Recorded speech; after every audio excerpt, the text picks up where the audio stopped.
কুখ্যাত যৌন নিপীড়ক জেফ্রি এপস্টেইনের সাথে অন্তরঙ্গ মুহূর্তে মার্কিন ফার্স্ট লেডি মেলানিয়া ট্রাম্প। একই সাথে সামাজিক মাধ্যমে ছড়িয়ে পড়েছে এপস্টেইনের সহযোগী ঘিসলেইন ম্যাক্সওয়েলকে পাঠানো মেলানিয়ার একটি ইমেইলের ছবিও। এসব ছবি নতুন করে সামনে আসতেই সমালোচনার মুখে পড়েছেন মার্কিন প্রেসিডেন্ট ডোনাল্ড ট্রাম্প ও তার স্ত্রী মেলানিয়া ট্রাম্প। অনেকেই দাবি করছেন ট্রাম্প ছাড়াও দীর্ঘদিন ধরে এপস্টেইন গ্যাংয়ের সাথে যোগাযোগ ছিল তার স্ত্রীর। সমালোচনার মাত্রা এতটাই তীব্র হয়ে ওঠে যে এক পর্যায়ে গণমাধ্যমের সামনে বিষয়টি খোলসা করতে বাধ্য হন ফার্স্ট লেডি।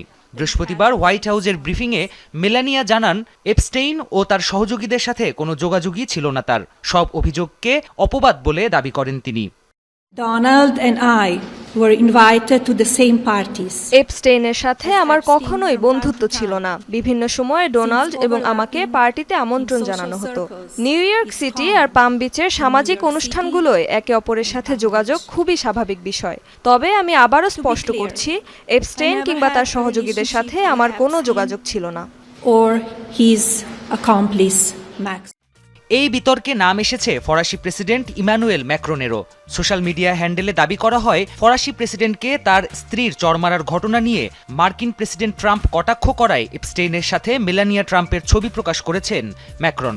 তবে প্রকাশিত ওই ছবি কৃত্রিম বুদ্ধিমত্তা দিয়ে তৈরি বলে দাবি করছে বিভিন্ন ফ্যাক্ট চেকিং সংস্থা।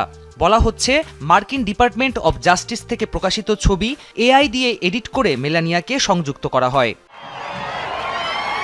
বহু নথিতে নাম আসার পর অতীতে এপস্টেইনের সাথে বন্ধুত্ব থাকার বিষয়টি স্বীকার করেছিলেন মার্কিন প্রেসিডেন্ট ডোনাল্ড ট্রাম্প, যদিও কোনো অপরাধে যুক্ত থাকার বিষয়টি অস্বীকার করেন তিনি। অপরদিকে মেলানিয়া ট্রাম্পের দাবি 1998 সালে এক পার্টিতে এপস্টেইনের সাথে দেখা হওয়ার আরও বছর দুই আগে ট্রাম্পের সাথে পরিচয় হয়েছিল তার।